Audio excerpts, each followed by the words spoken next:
অসংখ্য কালজয়ী বাংলা চলচ্চিত্রের অভিনেত্রী সবার অতি প্রিয় মিষ্টি মেয়ে খ্যাত কবরী। দেশ বরেণ্য এই কিংবদন্তি চিত্রনায়িকার মৃত্যুবার্ষিকী আজ। 2021 সালে আজকের দিনে করোনায় আক্রান্ত হয়ে ঢাকায় মৃত্যুবরণ করেন তিনি। মৃত্যুকালে তার বয়স হয়েছিল 71 বছর। প্রয়াণ দিবসে তার স্মৃতির প্রতি বিনম্র শ্রদ্ধা। বাংলা সিনেমার নায়িকা এই কথাটি উচ্চারিত হলে যে কজন নারীর নাম প্রথমেই মানুষের মুখে আসে তাদের একজন কবরী। সেই 60-এর দশকে তার আবির্ভাব। নিয়মিতভাবে কাজ করেছেন 80-র দশকের শেষ অবধি। কিন্তু তার সেই মায়াবী রূপ, অনিন্দ্য চাহনি আর নিপুণ অভিনয় এখনো দাগ কেটে আছে দর্শকদের মনে। আমার বরের বয়স 19-20। নাম কি রে?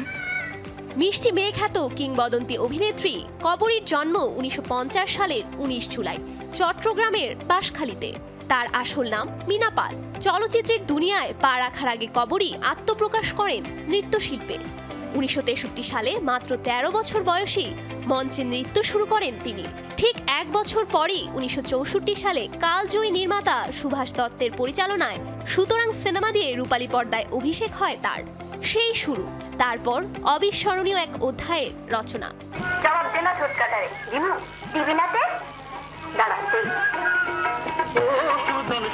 কখনো তিনি অভিমানী মুখে বলেছেন সে যে কেন এলো না, কিছু ভালো লাগে না। আবার কখনো লাজুক চাহনিতে নীরব থেকেছেন তুমি যে আমার কবিতা গানে। বাংলা সিনেমার অসংখ্য কালজয়ী গানের দৃশ্যে রয়েছেন কবরী। তিনি অভিনয় করেছেন দেশের খ্যাতিমান সব নির্মাতার সিনেমায়। তার অভিনীত সিনেমাগুলোর মধ্যে রয়েছে হীরামন, সারেং বউ, তিতাস একটি নদীর নাম, দেবদাস, সুজন সখী, মেঘের কোলে রোদের মতো সিনেমা। ঢাকায় সিনেমার জুটি নিয়ে কথা উঠলে কবরীর নাম আসে একদম প্রথমে। রাজ্জাক কবরী জুটিকে এখনো পর্যন্ত সবচেয়ে সফল ও জনপ্রিয় জুটি মনে করেন অনেকেই। এছাড়াও কবরীর একটি ব্যতিক্রম রেকর্ডও রয়েছে। তার বিপরীতে অভিষেক হয়েছিল দেশের চলচ্চিত্রের অন্যতম জনপ্রিয় 5 নায়কের। তারা হলেন ফারুক, জাফর ইকবাল, আলমগীর, উজ্জ্বল ও সোহেল রানা। মা, আমি রান্নাঘরে যাচ্ছি, তুমি একটু তাড়াতাড়ি এসো।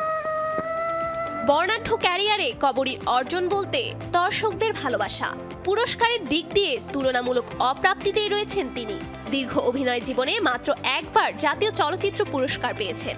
অবশ্য এর পেছনে কারণও রয়েছে। তিনি যখন ক্যারিয়ারে তুঙ্গে ছিলেন তখনও জাতীয় চলচ্চিত্র পুরস্কার চালুই হয়নি।